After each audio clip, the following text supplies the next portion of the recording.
கன்ஃபார்மா இவங்களுக்கு ஏதோ உடம்பு சரியில்லைன்னு நினைக்கிறேன். முத்து நீ நான் டாக்டர் கிட்ட கூட்டிட்டு போயிட்டு வா. அவ உடம்பெல்லாம் சரியாதான் பாருக்கு, மனசுதான் சரியில்லைன்னு நினைக்கிறேன். எனக்கு என்னமோ மீனா மனசு எதையோ மறைச்சு வச்சிருக்கான்னு தோணுது. அதனால சமைக்கிறப்ப கூட கவனம் இல்லாம இருக்கா. மீனா என்ன விஷயம்? பயப்படாம சொல்லு. ஏதாவது வெளியே சொல்ல முடியாம மனசை வச்சிருக்கியா இல்ல வேற எதுவும் பிரச்சனையா?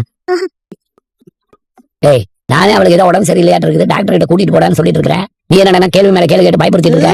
இப்படி சமைச்சு வச்சிருக்கிறதுக்கு இந்த அவங்கவங்க வாழ்க்கையில 1000 தப்பு பண்ணிருப்பாங்க. ஆனா அது எதுவுமே கண்ணுக்கு தெரியாது. அடுத்தவங்க பண்ண தப்ப தேடி தேடி கண்டுபிடிப்பாங்க. அவங்க பின்னாடி என்ன கதை இருக்கு, என்ன காரணம் இருக்குன்னு எதுவுமே தெரியாது. தெரிஞ்சுக்கவும் விரும்ப மாட்டாங்க. நீ செஞ்ச தப்பெல்லாம் நியாயப்படுத்த பாக்குறியா?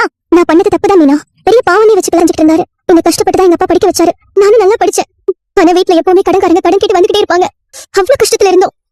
நான் படிச்ச வேலைக்கு போய் அந்த கடன் எல்லாம் கட்டணும்னு நினைச்சு வயசு அதிகம். வேண்டான்னு எவ்வளவோ சொல்லி பார்த்தேன். ஆனா எங்க அப்பா அம்மா கேட்கவே இல்ல. இந்த மாதிரி பெரிய இடம் அமையாது, உனக்கு ஏத்த இடம் இதுதான், கடவுளா பார்த்து இந்த வாய்ப்பை கொடுத்திருக்காருன்னு கெஞ்சி என்ன சம்மதிக்க வச்சாங்க. உனக்கு எதுக்கு நீ படிப்பு, எனக்கு பொண்டாட்டி இருக்கிறது மட்டும்தான் வேலைன்னு சொல்லி அன்னைக்கு என் சம்மதமே இல்லாம என்ன தொட்டா.